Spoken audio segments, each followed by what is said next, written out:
My name is Shannon Bowman Sarkeesian, and I am the outreach librarian here at Turner Free Library. Thank you so much for coming out tonight. I want to introduce our author for the evening, Grace Talusan. And if you are interested at the end of the program, you can check out her book with your library card. We have 3 copies.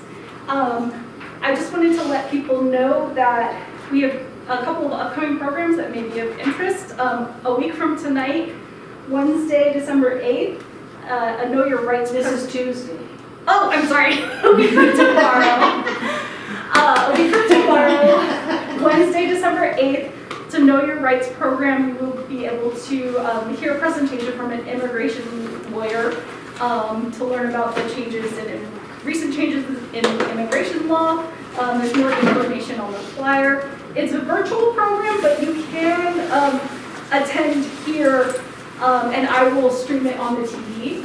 And also December 15th, we have Ted Reinstein is coming in to talk about his new book. So if you like author events, there will be another one soon. And thank you again, Grace, for coming in, and I'm going to turn it over to you. Okay, thank you. Thank you, Shannon, and thank you, Turner Free Library. I grew up in libraries, and I owe so much to them, and I'm really happy that I could be here tonight and meeting all of you in person and working with you. So tonight the event, it's an author event, but it's a hybrid event in that I'll talk about my book and read a little bit from my book, but I wanted to make this more interactive and have you practice some of the exercises that I did to write my story. And so perhaps, it'll get you started writing yours. I'm going to change my mask, excuse me. I'm used to teaching this one. A little more space. Okay. So the event is from 6 to 7:30. I know some people are coming late. If people need to leave early, it's all fine. I think they're recording it, so if you miss something, you can always rewatch the program and come back to it. And if you're having trouble hearing me, if you want me to slow down, please just let me know. I am used to reading lips also, and I can't do that with a mask on, so I get it. All right, so the overview for what we're doing tonight is we'll do a very quick writing exercise that I call Making Rice. I'll read a little bit from my book. This is the body papers.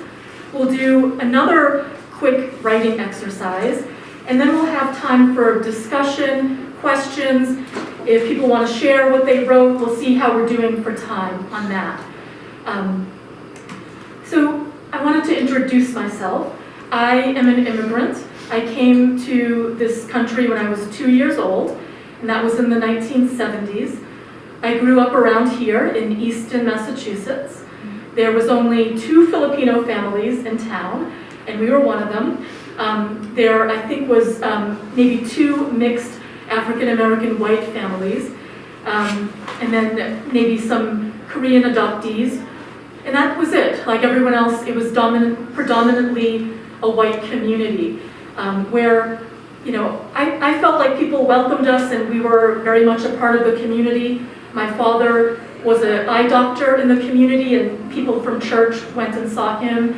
So there was ways that we were integrated very seamlessly into the town.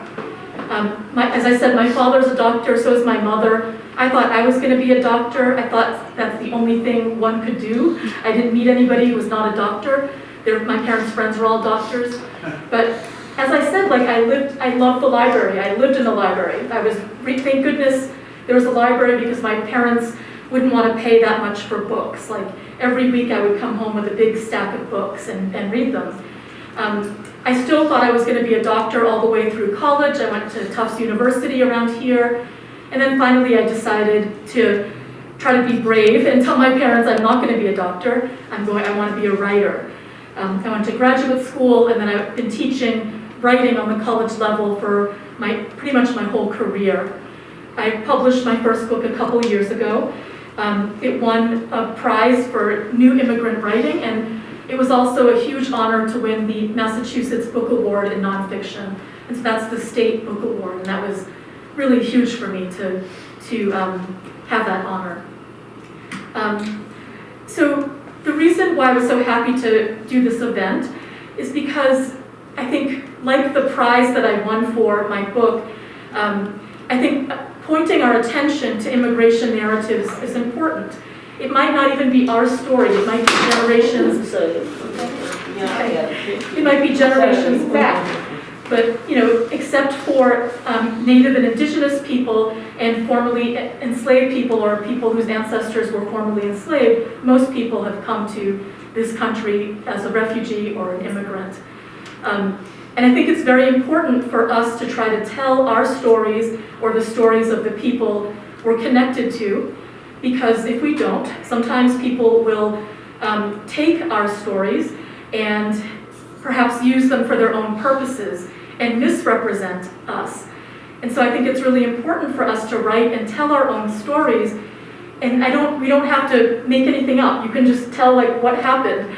And it's this way to assert your own experience and your own truth, and even our humanity, because sometimes these stories that people say about immigrants, they're dehumanizing. And so we have to assert our humanity, unfortunately, by writing, telling our own stories and telling the truth about our lives, which is that we're not, a central point for a crime and other things that we get blamed for. I thought for tonight we might focus on food as a form of an immigration narrative, because it is dinner time, and it is also this time of year in December where food and family and custom, it just seems to all come together. And food is very intimate and personal, it's specific, it reveals so much about who we are, where we come from, who our ancestors are. And it also is a point of contact. Sometimes it's the only way that people have heard of Filipinos or Mexicans or Chinese people is from food. And food and stories can be a way to connect and build understanding. So the focus of the immigration narrative tonight will be about food. So the first thing I want to do with you is this exercise that I got from a colleague at Brandeis University, where I teach, and Dr. Amber Spry. And this is from a tweet. I get like really good material off Twitter, surprisingly. And she says that when she teaches her politics class, she asks the same question every year. She asks, how does your family/culture cook rice? So it might be that your family doesn't cook rice, and that's also an answer or response to the question. It might be that you only have it on special occasions, or you get it out of a box. But whatever way you want to answer that, I think it reveals a lot. So this is the way that I was taught to make rice. My father taught me this way. It's called the finger or the knuckle method. We eat rice every meal, including breakfast. We have a rice cooker on the counter. It is never empty, like it's always full. We eat it, my father doesn't feel like he's eaten unless he's had rice. I know in other cultures, bread might be that way, but in my Filipino upbringing, it was rice. And so in this book, I also write about rice, because that's a strong memory for me. And I'll read from this, and you can also see the text behind me. My father taught my mother to make rice the same way he taught all of us children how to make rice the Filipino way, and how to wash the rice and measure the water by swirling the grains until they were level and marking the spot with your thumb. My mother practiced recipes from cookbooks and eventually made friends with other Filipinas who shared their recipes. My mother said, I was miserable and didn't know how to do anything domestic, but there was something in me that wanted to fight, she said. I wanted to prove that I could make it on my own in the States. So my mother was used to having helpers around all the time, and her grandparents and her mother and aunts and uncles, and so she never cooked. She didn't know how to cook or do any housework. And so she got here and it was a shock. She had to learn how to do all of that. She also had to give up being a physician. It was too hard to do both, to raise 5 children and to keep her job. So she picked one, and she picked raising us. All right, so the brief exercise that we're going to do is I want you to write a few sentences about how you make rice. This could be how the family that you grew up in when you were a kid made rice, or how you make rice now in your life. It might be that you don't make rice very often, but just a couple of sentences using, being as specific and concrete as possible. The point of this is to show an action, but it also reveals character. And I'll read you an example here. This is fiction. Whenever my father made the rice, he'd smash the frozen white hunk against the counter before dropping the bag into the boiling water. So I grew up with rice, as I said, but sometimes it's hard to make it. So I buy frozen rice from Trader Joe's sometimes, and in order to get it soft, I'll hit it against the counter. So I make rice differently than my parents made it. But that says something about me and the way I live right now. All right, so I'm going to put my timer on. I really love to work with timers.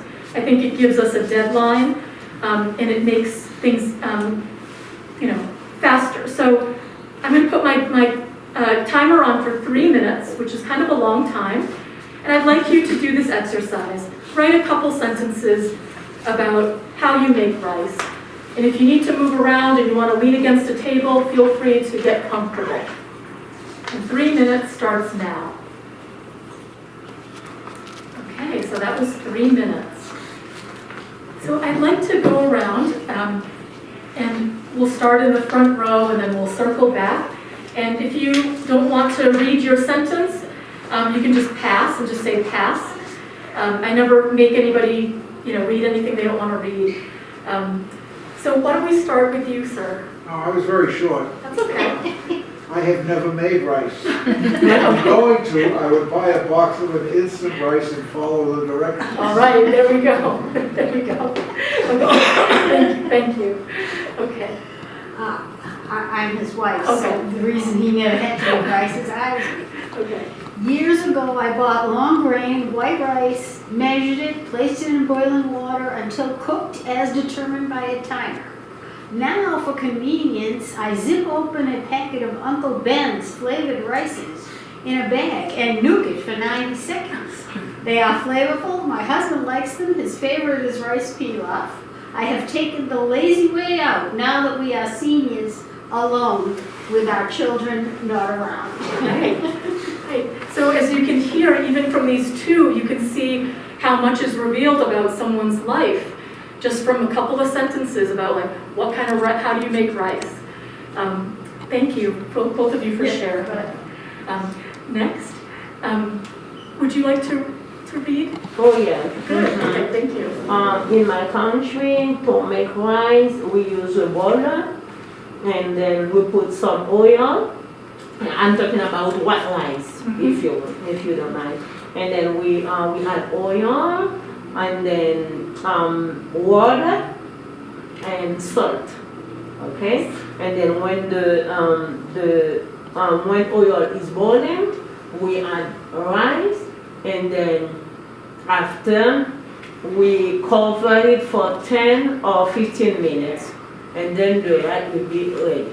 After 10 or 15 minutes, I'm talking about white rice. So we have many ways to cook rice, and then we have different kind of rice. In my country, we have brown rice, black rice. Yeah, we cook black rice too. But I have a short sentence about white rice. Nice. Okay, thank you. Thank you. Yeah. And what country is it? Yeah, 80. Okay, there we go. Yeah. Yes, yeah. Well, thank you. You're welcome. Hear what country she's- Haiti. 80. Oh, Haiti. Yes. Yeah. In the Philippines we have black rice and Yes. yellow rice, but Yeah. people don't eat it as often We as have the white. rice with vegetable. If you, yeah. Nice. Yeah. Thank you for sharing. Yeah, thank you. Okay, in the Yeah. back. Yeah. We tend to use brown short grain rice, so it's kind of hard. Because I believe the cooked rice is double the uncooked rice, how much rice goes into the water depends on the meal. Put the rice into the pan, add water to about 2 inches above the rice, and put on high heat. Boil for about 15 minutes, test for softness. If done, drain the water, turn off the heat, put the rice back in the pan, and leave it for about 10 more minutes to absorb the rest of the water, and fluff before serving. That's the best, the fluff part. Yeah, and brown rice takes a lot longer to make, so nice, thank you. And it also does say something about a person who chooses, what kind of rice, like brown rice versus the white rice and things like that, like health-wise. Thank you. We'll jump over to you. Okay. Since other people were. Sure. Rice is often an afterthought in preparing my dinners. I'm always planning the main meat course, but side dishes are literally relegated to the back burner. I grab a microwavable Uncle Ben's basmati packet from the cabinet, open it at the top, then shove it in the microwave for 90 seconds. Wow. 90 seconds again. Yeah. Thank you. It's really an afterthought. Yeah. So for the folks who just came in, we, as a way of introducing ourselves to each other and kind of warming up in the space, I've asked people, how do you make rice? And so if people are comfortable, why don't we just, I'll ask you. You don't have to write it down, but I know, Miss, could you tell us, how do you make rice? Mary, I just come, but I don't write something. That's okay. That's okay. You can just say it. Okay. Like we prepare different rice. Mm-hmm. And I can talk about brown rice. Sure. And we make beans, boiled beans. Okay. Mm-hmm. And after we prepare some spicy, and then we put them together and make the rice. And after 10 minutes too, and the rice will be really good. Yeah. That sounds good. Sounds like a perfect combination, rice and beans. Yeah. Nice, thank you. And the woman next to you, could you tell us how you make rice? Or your family, if you don't.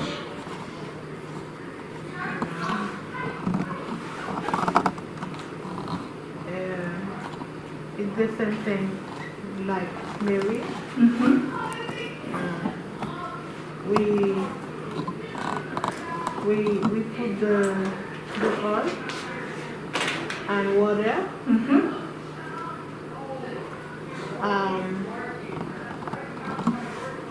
After the water was boiled, we put the rice, and after 10 or 20 minutes, it's okay. Good, thank you. Great. Yeah, so there's the 90-second method, there's the rice cooker method, which my parents use, and then there's the one with, frying or using oil, and then the water. Okay, 2 more folks, so in a sentence or two. Me too, a little bit Oh, oil, rice, garlic, salt, mix it, put it boiling water, and let's cook it for 20 minutes. If you need more water, you put more water, and that's it. Nice, sounds good. Thank you. And what about you? My family like it. Rice and mushrooms. Oh, And with it, with green beans. okay. Yes. And shrimp. Oh, that sounds good. Crab. Mm-hmm. Yes. That sounds great. Yeah. That's a whole meal. Yeah. One hot meal. Yeah. Thank you. So you can see how being concrete and specific is a way to make a picture in the reader or the listener's head about what it is you're trying to convey. You know, I wasn't very encouraged. I had to learn this kind of later in life, but I wasn't so encouraged to talk or tell stories when I was a kid. I was encouraged, you know, to be quiet. And so I needed to practice and learn how to speak and learn how to give details. I still struggle with it. Like, I'll tell somebody a story or news about me, and they'll say, like, yeah, where's the rest of the story? Like, you're just telling us a very brief thing. And so I've had to learn how to fill things in. And I think, you know, practicing things like this could help. All right, so I'm going to read a little bit, just very, very briefly from my book. This is examples. The library has, as you can see, the library has copies you can borrow. There's also an audiobook that I read. You can also borrow that from the library. So these are options if you want to learn more about my book. So I'll read from a chapter in my book called My Mother's Silver Scissors. And this is a picture of me at, I think, maybe 2 or 3 years old in Boston. And I'm copying what my mother's doing, which she's reading. She's studying for her medical board exams. And it shows you, like, my mother never said, read to me, but I'm copying her. So it's very important what she's doing, right? So I wanted to be like her. Okay, so I'll read from here. You can see it behind me. Before I understood what I was eating, my favorite meal was lengua in tomato sauce over a steaming mound of rice. I didn't know I was eating cow tongue, but I was 5 years old and liked how it tasted and felt in my mouth soft and chewy. There were a lot of dishes that I enjoyed and only refused once I learned what it was.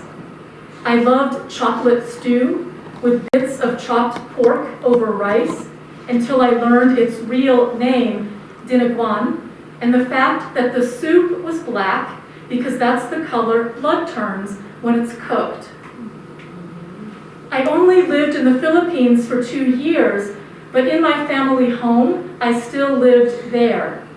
Every time I left the house, I crossed a border. As much as I had to adjust to cultural differences, I wondered what that meant for my parents, raising children in America, these strange and ungrateful foreigners. As I became friends with more Americans and ate meals at their homes, I started to feel ashamed about the things we ate in our Filipino household. I no longer enjoyed my Filipino foods and started to think of them that way, as foreign, whereas before they had just been food with no ethnic preface. My older sister Tessie told me that dinaguan was made of blood and pig organs, and that lengua in tomato sauce was cow tongue. I reacted the way I thought my white American friends would react. That's disgusting, I said. Gross. I stared at the tongues swimming in red sauce and shook my head. I wanted to talk fresh the way my friends did to their parents and challenge them. How can you eat a tongue with your tongue? But I stayed quiet. I was terrified of my mother's silver scissors. When I made too much noise or screamed in the apartment when the baby was finally sleeping, my mother whisper screamed for me to be quiet. Do you want me to cut your tongue out? She asked with all seriousness. But if you cut out my tongue, how would I talk? I asked. Can you sew my tongue back on after you take it off? You ask too many questions for your own good, she said. Looking back, I know my mother wasn't serious. She was just repeating a threat that someone had leveled at her when she was a child. But I was a small girl with a big imagination. I did not know the boundaries of an empty threat, of what one body could do to another's. When my mother turned into a witch with the silver scissors and threatened to cut off my ears and tongue, I believed her. I became the girl in the fairy tale who the witch hated and wanted to destroy. I became a girl afraid of being cut like scrap paper. So this is a piece that I wrote last in my book. I wrote my memoir, and then at the end of the editing process, my book editor said, "Did you grow up with your mother?" And I said, "Yeah, of course I did. My mother and father were together. Of course I grew up with my mother." And he said, "Well, you never write about her, so that's why we thought you didn't grow up with her." And then so I knew that I had to go back to the drawing board and write. And I hadn't written about my mother because I think I was afraid. I didn't want to hurt her feelings. I know that she was doing the best she could at the time. She was 25 years old with 3 kids. When she was here, like, there was a lot she didn't know. She didn't know how to clean or do laundry. She had been a doctor. Like, there's just a lot of things that were going on for her. And so I had a lot of empathy and compassion for who she was. But at the same time, I wanted to write the truth. I didn't want to write a lie, basically. And so I tried to find a balance by writing about my experience of what she did that was damaging, but also with some compassion. If I was writing this as a teenager, I probably would not be as compassionate. But now that I'm older, twice as old as she was when she was, raising me, and first in this country, I have a little more, or maybe a lot more, compassion and ability to see that life is complicated. People have to make all kinds of decisions, and they have all kinds of pressures on them. And I was afraid that my mother wouldn't talk to me again. I said, if she reads this chapter, she's going to be really mad at me, and she's not going to talk to me again. But, I've been writing for such a long time, and I know that I have to be brave when I write. Like, if my mother isn't going to talk to me again, I just kind of have to accept it. There are consequences for writing, and sometimes, and you have to decide what's going to be worth it to you. And I just thought, well, if she really doesn't understand, then that's a bigger problem. But thankfully, she did. And I sort of helped prepare her for what was in the memoir. I included her in the process. We talked a lot about what was in the memoir. I didn't just spring it on her and surprise her. I think it's important. It felt very important for me ethically to prepare the people who are in the memoir for what's in it. Because it's my truth, but as my family members and loved ones, they're also part of the story. But I also changed their names. So, like with the internet, you can find anybody too easily, and there's no need for their names to be used, so I changed their names as a way to help with that. But I think for me, it's been very important to write what how I experienced my life and what the truth was. I had been told how dangerous it is to tell the truth, and I don't know that that was so true. I think that I was actually in more danger by keeping secrets. And maybe I was going to make it more dangerous for the people who are younger than me, like my nieces and nephews, by not being truthful about life. I think so that's why I felt it was important to tell the truth. I wasn't trying to get revenge on anybody. I didn't want anybody to be hurt by it. My purpose was, I want to say what life has been like, and what is possible in life. So let's do another exercise, a writing exercise. And with all of these, my attitude and approach is for you to write quickly. Don't edit. Don't think about whether you sound good or smart or funny or like a writer. Just put sentences on the page. And if they're grammatically incorrect, or you don't know the right word or the right conjugation, at this point, it doesn't matter. If you were going to publish it, yes, you have to develop it, you have to go through a drafting process, but just to lay some words down on a page, I encourage you to just do it quickly and try to put it on the page. If folks want to come in, you're welcome to come in. And so this is a writing exercise that deals with food Place. and memory. Thank you. All right, so these are some pictures. We're not going to draw tonight, but I have some colleagues who draw, like, they're artists. And so this is an example from a Filipino comic artist. And these are some of the foods of her and objects from her life, a writer named Kate Gavino. And so you have a very specific vinegar that you get in the Philippines called datu puti. You have like stuff that you buy in the mall, country apple body splash, teen spirit strawberry deodorant. It's like this mix of American as well as Filipino items, which is what our households are like. You know, in our immigrant households, our mixed cultural households, we have all kinds of stuff in there. And Tiger Balm is here, banana sauce, which is a kind of ketchup, is here. I have another friend, Malika Garib, and she is Filipino and Egyptian and American. And in the summer, she would go visit her father in Egypt. And this was some of her favorite food combinations in Egypt. A tomato, a piece of gibna badja, baladi, and equals a smile. So these are ways that she remembers the foods of her father's country. I don't know what these foods are. I don't know what most of them are, but they sound delicious. She calls it the perfect Egyptian breakfast. So I'd like you to think about where you come from, or where you trace cultural heritage or ancestry, or where your grandparents came from, or where you come from in a certain place here in the United States. There are definite regionalisms in the States, right? Like, I can think of fried clams, and I think of Cape Cod in the summer. Lobster, and I think of Maine in the summer. These are all like summer things, but there are ways that there's food that's tied here.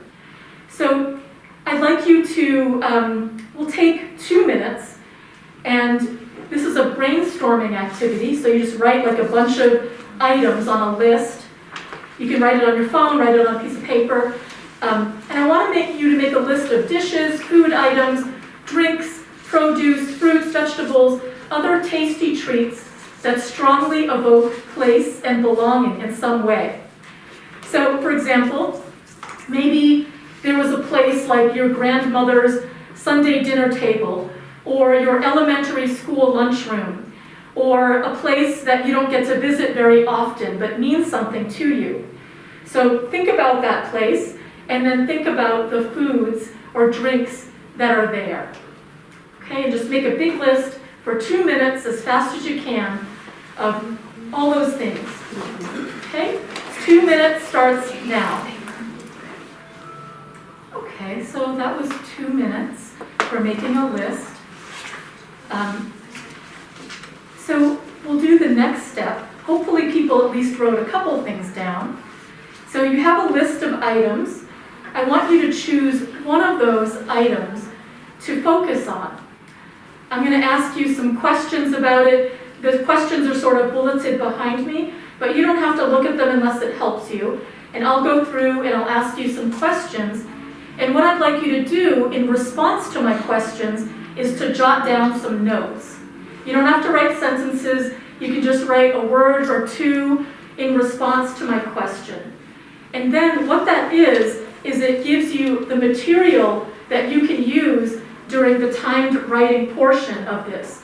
So you brainstormed, you have a big list, you came up with one thing. I'm going to ask you questions about it, and then you're going to have all these words and images, and then you're going to use that, and you're going to make sentences. Okay, so it's step by step. But the end goal of this is that you're going to have a paragraph down. All right? Okay, so think about this one food. I'm going to look at my timer. Think about this food. You can close your eyes for 30 seconds or so if you want. Try to bring it into your memory. Like, what does it look like? What does it taste like? When's the last time you ate it? Try to bring this food memory into your mind. I'll give you about 20 seconds to try to bring it into your mind. Okay, that was about 20 seconds. I'm going to ask you some questions, and you can just jot down some notes. So, for the next 30 seconds or so, write down as many details about this food as possible, or this item. Anything you want. Okay, that was 30 seconds. So I'm going to go through the 5 senses and ask you to write details based on the 5 senses. So the first is sight. What does this food look like? And it might look different at different times, right? Like if you just made it, or the ingredients look a certain way, or after it's been sitting out, it looks a certain way. Try to write down what it looks like. Visual details. Second sense. What does it smell like? What are the odors of this food memory? If you touch it, what does it feel like? What is the texture, or it could be the texture in your mouth, but what are some physical sensations, physical details about the food? The fourth sense, this might be odd, but it's what does it sound like? So sometimes if we're eating things that are crunchy, there's a sound, something that's soft, it's squishy. How does this food sound? And the last sense is taste. So we'll take a little bit longer with this sense. What are the tastes, your taste memories of this food? So right now we're taking notes about a food that is connected to a strong memory. So once you get settled, you can pick a food that you want to write about, and you can jump in and jot down some answers, some notes to the questions I'm asking. We just went through the 5 senses describing the food. I'd like you to write notes about how do you feel when you remember this food? What does it feel like to remember this food? Who does the food remind you of? Is there someone that, when you eat it, you just think of this person? Who is that person? When would you eat the food? For what occasion or meal? When would you eat this food? And finally, taking notes on why you would eat this food. It might be that it's a staple, but keep asking yourself why. We eat it because it's traditional. We eat it because it's a staple. But why is it a staple? Well, in the Philippines, it's a rice-producing nation. We grow rice. That's why it's a staple. So keep asking yourself why you eat this food. And another 30 seconds for any other notes that you want to take about this food or this memory, food memory. Okay, so even if you jumped in, you can think about a food, and we're going to write for 5 minutes. It might seem like a long time, but it actually, think about how fast 5 minutes can go. And so what I'd like you to do, the point of it is for you to tell us about this food. Describe this food, maybe get across what it means to you. And I want you to write quickly, like if there's mistakes, it's totally okay. What you're trying to do is to capture the feeling on the page. I'm going to show you an example, because you've been working so hard, it gives you a little bit of a break for a minute. The way I want you to write this is to title it either how to make or how to eat something. So the title of the paragraph or the essay will be how to make something or how to eat something. And I'll show you the examples first. So this was a paragraph I made about my experience of visiting the Philippines, and it's something that shocked me. I wasn't prepared for it. How to drink a Coke in Manila. First, show the vendor that you can pay. Watch him flip the cap off the glass bottle and pour the brown bubbling soda into a plastic bag. He tapes the neck of the flimsy bag around a straw and hands the bag of Coke to you. Don't be alarmed. Pretend you've done this 100 times already. So who here has ever drunk soda out of a bag? No one?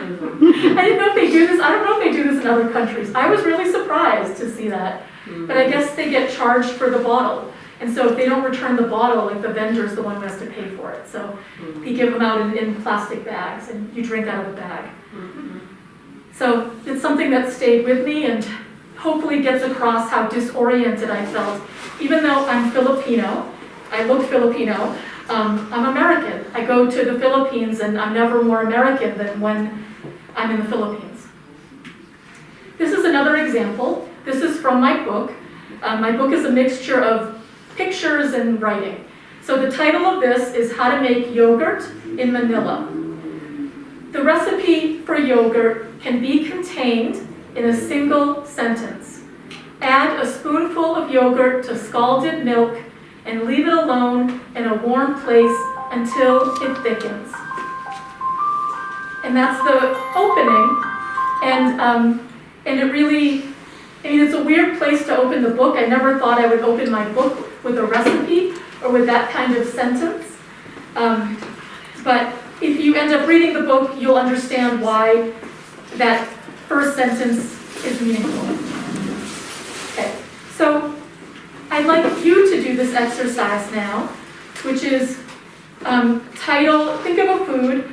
You can write about the food that you took notes about. You know, that's a good warm-up. If you want to write about a different food, it's totally up to you. Nothing is wasted when you're writing. You know, you're warming up, you're getting your mind in a certain place. So if you decide you want to write about a completely different food, go for it. So we're going to take a minute right now, and I want you to write a title. Okay, so you're going to write how to make or how to eat, and then insert your own food there. All right, let's do this for 1 minute. In 1 minute, come in. Oh, good, perfect timing to join us. All right, so get something to write with. You can write on your phone or you can write on a piece of paper. If you need paper, just raise your hand and we'll bring you paper and a pen. Okay, so I want you to think of a food and a food that means something to you. And we're going to take 1 minute right now and you're just going to write a title. How to make something or how to eat something. All right, so we're just writing titles right now, and 1 minute starts now. All right, so that was 1 minute. And so what you accomplished in that minute, hopefully, is you wrote a title. All right, so I'm going to set my timer now for 5 minutes. And I'd like you to write a couple of sentences that follow the title. So if you have a title that says, how to make yogurt, you saw my example, I tell you how to make yogurt in a very simple way. Right? So write the first couple of sentences that would follow your title. As much as you can write in 5 minutes. I'll tell you when we're halfway through and then when you have a minute left. So try to let go of any self-consciousness, any judgment, any criticism. It doesn't matter, just let it all go. And just try to get some sentences and images and words down on your page, all right? And it's okay if there's errors. It's totally fine. Does everybody know what to do? Okay, so tell us about this food. 5 minutes starts now. Okay, so I'll take hands or volunteers to say, like, what was it like? How was it for you to do the writing exercise? Yes, please. I loved it. I like the timing. It's clear, and I like just zooming in on one specific thing in detail. It's fun. Oh, good. So I'm so glad. Thank you. Other folks, when you reflect on what it was like to write, was it easier or harder than usual? What was it like? Yes, please. I journal a lot, but this is very different because looking back at what I wrote about, it brought feelings up. It was a very memorable time in my life. So having you ask all those little questions brought up a lot of details that I really hadn't thought about in a long time. I'm so glad. And, the thing about writing this way, I mean, journaling is important, I do it also, but when you have something specific like an object or a food item, You can describe that, and then we as the reader, if we read it, have the feeling that you had. Rather than you telling us it was important, we can feel how important it is by the way that you write about those details. So, great. Other folks? It doesn't have to have gone well. It can have gone very, very poorly. That's also fine. But it's just a way to share and practice speaking in the room. Anybody want to volunteer? What about you, sir? Yes. It was fun, and I thought that usually when I write something, either to describe it or like just write something about it, I usually have more time to use my imagination and give something. And usually when I do this exercise, I usually erase something or like always have some details or more details to put edit after, and that's why it was hard for me, but it's good exercise. Good, thank you. So some of what he said was that sometimes it's not enough time. It's not enough time to finish something, that's for sure. But also, if you're erasing, you definitely. Part of the reason why I make it so short is because you do not have time to edit. Like, that's by design, because I don't want you to edit. I want you just to get everything on the page. So when I was taught writing in school, I really wasn't taught that there's multiple stages. Like, there is a stage where you can just dump everything on the page really fast, and then there's another stage where you can see what you have and be like, oh, is there anything interesting here? Are there any good ideas? Is there anything I like? And then you can take that, and then you can start developing something. I thought when you write, you sit at a typewriter, and you're like, in the beginning, ... and you just start writing a book like that. And then, after some months go by and some pages pile up, and you stack your pages, and then you write, and everyone was happy, the end. And I've learned, of course, that is not the writing process at all. It happens in stages. And to think that you're gonna write, type out this book the way it sounds right now is just it's not realistic. And maybe it means that you never write because you think it has to sound like something that's published. But you don't tend to see all the drafts and the notebooks and all the scribbles that you have to do to get something in shape and to get something ready for publication. So that's part of what I wanted to get across is the draft stages. All right, I want you to look at what you wrote, and I'd like you to find one sentence that you like. And if you need to edit it a little bit, you can do that. That's okay. All right, so let's take 3 minutes, look at what you wrote, and try to find one sentence that you would read out loud that you would like. I'm not going to force everyone to read out loud, and we don't have time to do that, but I think it's good to take 3 minutes to try to edit something and finish something. All right, so find one sentence and edit it, rewrite it, pick it out so that we can read it. 3 minutes starts now. Okay. All right, so I'm going to start from the back to the front, and whoever wants to read their sentence, I'd love to hear you read a sentence from your writing exercise. So we'll start, anybody in the back? Would you like to read your sentence? Sure. Thank you. Do you want the title too? Or? Yes, please. How to make fried rice at Dad's house. Started in Boston in Chinatown in a shop with chickens hanging in the window and asked the shopkeeper to cut the dry red-coated pork into strips. Nice. It's so evocative. The chickens hanging in the window, the action of the chopping, I can see the whole thing. Thank you for sharing that sentence. Anyone else in this row want to read your sentence? In my country, we have this specialty food. The name is Tom Tom. Okay. Oh, could you speak up a little bit louder, please? The name is Tom Tom. We eat it with finger. It's breadfruit with a sauce, okra sauce. Okay, so she's saying that there's a food called tauntaun that you eat with your fingers. Yes. Is that right? Thank you. So again, it's like really visceral to imagine eating this food with your fingers. Thank you for that. Mary, did you want to read? Yes. Okay. In my country, I thought about how to make turban squash soup. Nice. Good. In my country, we like to make turban squash soup in January 1st because it's our Independence Day.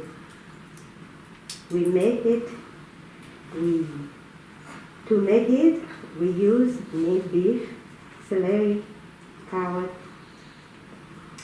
nave, vegetable, and pasta too. It tastes very, very good. Good. Thank you. So there's so much there. There's the why we're eating the food, and then what's in it. And it's a celebration food. Yes. It was making me think like, oh, I know this is a class. There could be like a class recipe book or something because it sounds like so great. Thank you. Next, anybody in this row would like to read a sentence? How to make a chicken with okra and corn pudding. I ever make this food with my mom. This food gives me a very good feelings and memories with her. Nice. Thank you. Very warm. Thanks. Next. Oh, so much. Okay. I like to make some food, but I like to make some vegetable, spinach, carrot, broccoli, and I like to make plantain and fish. Nice. Thank you. So you're describing the vegetables and the fish that go in this that you like to make. Yeah. Thank you. Would you like to read? This is how to eat a clam cake. You delight in the different textures. The crunchy fried skin, followed by the spongy white inside. Nice. Yep, if anyone's ever eaten a clam cake, that's definitely what it feels like, that spongy. Okay, what about you, Miss, would you like to read? And my country,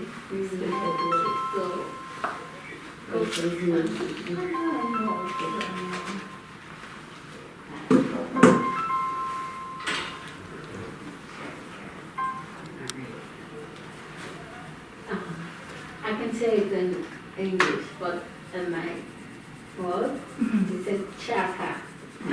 We mix it with carbonate, with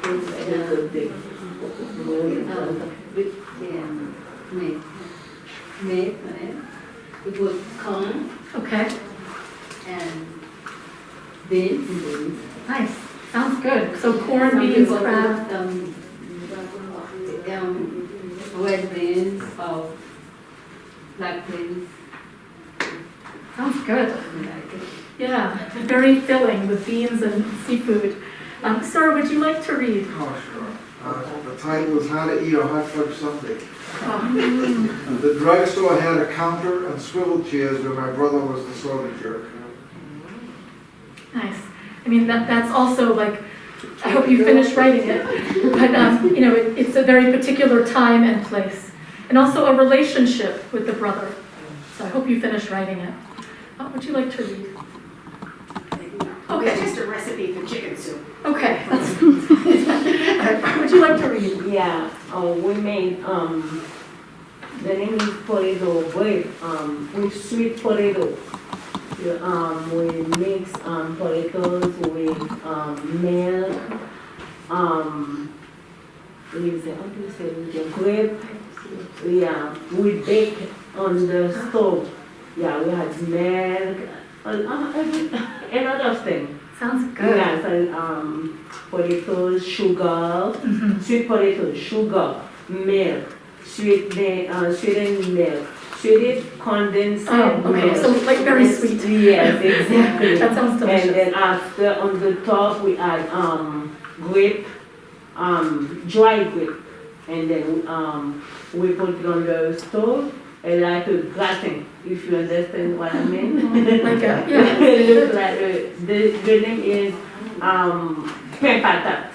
Okay, Yeah, this is pain patat. nice. This is a good recipe. Yeah, it sounds Yeah. delicious and also kind of healthy. There's raisins, there's sweet potatoes. Yes, Thank you. you're welcome. Next.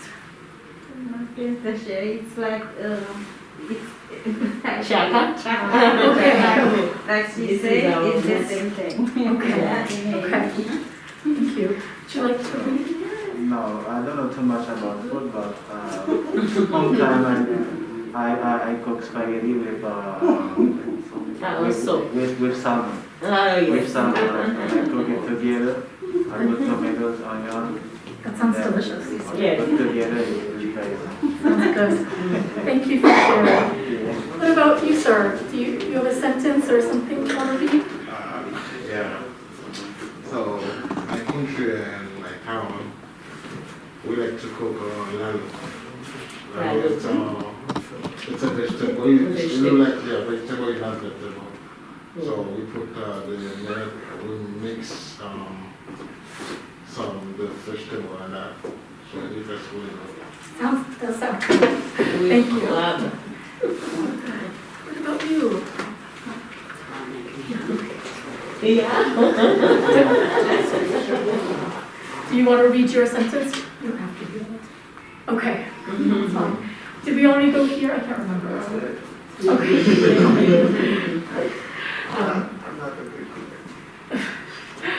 Okay, so, all right. So we're reaching the last 10 minutes of the workshop. I want to thank you for the work that you've done and your attention. We have 10 minutes. I can answer any questions, or if you want to discuss anything, maybe something brought up by the writing or the reading that we did today. You know, we could have a discussion. We can talk about being an immigrant. I mean, anything that you want. We have 10 more minutes. We can have a conversation. I also wanted to give you my contact information. If you have questions that come up, follow-up questions, I'm very findable on the internet, but also that's my email address. So you're welcome to contact me, and just remind me that you met me here at Turner Free Library, just so I can contextualize you. But I think it's, we're here. Some people, it was hard, it was hard to get here. And so we should use our time wisely and make the best of it. Anybody have questions or things you want to talk about yet? I'm wondering, when you come to this country as an immigrant, do you find yourself looking for festivities that relate to your Filipino culture or people here? Yeah. I look for Filipinos everywhere I go now. It's a habit. It's like if I'm just walking down the street in a new city, it's an automatic thing. I'm looking and seeing if there's a Filipino. So yes, it's important to me because, I don't know, it's partly my culture. Like, we want to find each other. We want to, meet fellow people from our country. But I think personally, it also is important to feel connected. So much of my life, I'm in a space where I'm the only either immigrant or woman or Asian American, on and on and on. Like, think of any identity, I'm the only one. And so if there's any opportunity to see myself reflected or have a moment where somebody understands what I'm talking about, it's incredible. And I want it. If you think about it, like the music, the literature, movies, TV, there's nothing that reflects me. Very little that will reflect an Asian American or a Filipino or an immigrant. And so I am hungry to find people with those experiences. And it's sort of like even when we go to, I've been to Europe, I've been all over the world, and Filipinos are all over the world. We work, overseas Filipino workers, are all over the world. They're healthcare workers, nurses, and they send money back to the Philippines to their families. They're away sometimes from their families for years, but they send money home. And so you can find a Filipino like anywhere in this world. And so, but when I grew up here, which is largely white, I went to California, where there's a lot of Filipinos, and I remember seeing Filipinos and stopping them and saying, "Oh, are you Filipino?" And you know, people, they were in California, they're like, "Yeah, why?" Because they're in a place where there's like one of the largest populations of Filipinos. So it wasn't anything big there, but you know, I definitely am drawn to other immigrants and Filipinos. And this in particular is a very special event because I know the room is largely made up of folks who are immigrants, and that's a very special experience. And it's, you know, this is, I think, what makes our country like innovate. And all the best things of our country, of the United States, I think comes from immigrant culture. And having this kind of, you know, relationships, experiences, sometimes conflicts with each other, I think is part of this country. So, other people have things you want to talk about or discuss, questions? Yes. You said you feel most American when you go back to the Philippines. Yes. Can you talk about that a little bit, and how often do you go?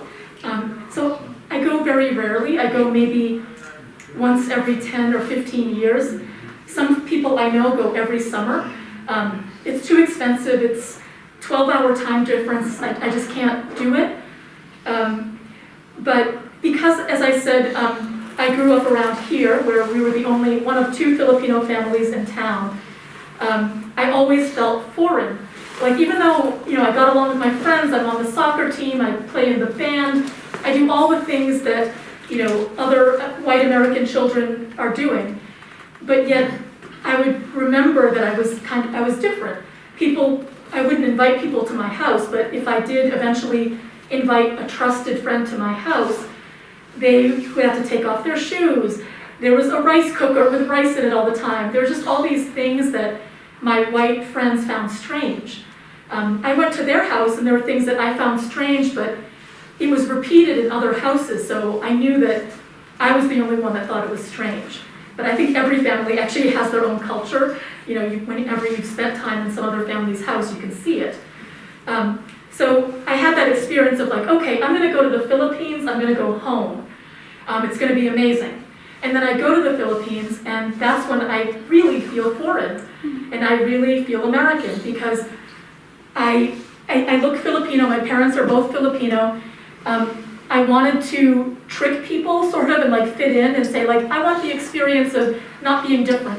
I'm gonna talk to people like I know the language. I'm gonna buy the same clothes, go to the hairdresser. It didn't matter. People spotted me in a minute. Like, they knew I was American. I don't know how, like, what is it? But they could see it immediately that I was American before I even opened my mouth. So it might be the way I stand, I have no idea. But I know, like, there's cultural differences, even though I grew up Filipino, that I realized I was making, like, mistakes or errors, faux pas all the time. Like, one example is I was doing research, so I was interviewing people, and I asked questions way too fast. Like, because my experience here, people don't want to waste their time. Like, if I have 15 minutes to interview you for a story, they only want it to be 15 minutes. I was interviewing people in the Philippines, and some of them were very offended because I didn't spend the time to, like, hang out for an hour and eat and talk about family and then talk about other things. Like, I just dove right in and was like, so tell me about this. And they're like, no, they're not going to tell me about that because I've made them angry, right? So there's just things I had to learn, and that's when I felt the most American. I'm like, yeah, I am an American. I don't know, I can't articulate it and point to one thing, but living in this culture changes my body, changes the way I speak, it changes everything. And I guess the longer you're here, you'll feel it. Some of my friends, they say that when their fathers go back to their home countries, their fathers even walk and stand and speak in a different way. And that actually made me feel really sad, because there was this way that, like, the immigrant men felt like they had to, like, contain themselves or something, or act when they were here, and then my friends would see them in their home country, and it was like, boom, like this other person came out, like very confident, was as tall as everybody else, wasn't feeling short. I don't know, there's just it's just so interesting how context and place really impacts how we feel about ourselves, even though we're the same person. So once you know that, you can hopefully fight against it. You can fight against the parts of our culture that try to diminish you, or put on stereotypes on you, and fight it once you know what it is. So, other questions? You can ask anything you want, or any comments or things you want to talk about. I don't know if people have, I don't think I've ever written about it, but someday I want to write about like the citizenship swearing in ceremony. I haven't really been able to write about it, but I've gone to a few relatives and friends had. If people get a chance to experience it or go watch it as an observer, as a witness, it's incredibly moving to see. You'll see babies, you'll see elderly folks, you'll see people, everybody in between, and they'll tell you how many countries are represented, how many languages. It's quite an experience. I think everybody should go to one. And they have them all the time. I mean, it's different now with COVID, but they have them on boats, they have them at Faneuil Hall, they have them in courtrooms. It's a very moving experience. I totally encourage you to go to these things. Well, thank you, Shannon and the library, for having me here tonight. Thank all of you for showing up. I know it's not easy, but you came and you worked and you listened, and I appreciate it very, very much. So thank you all. Thank you.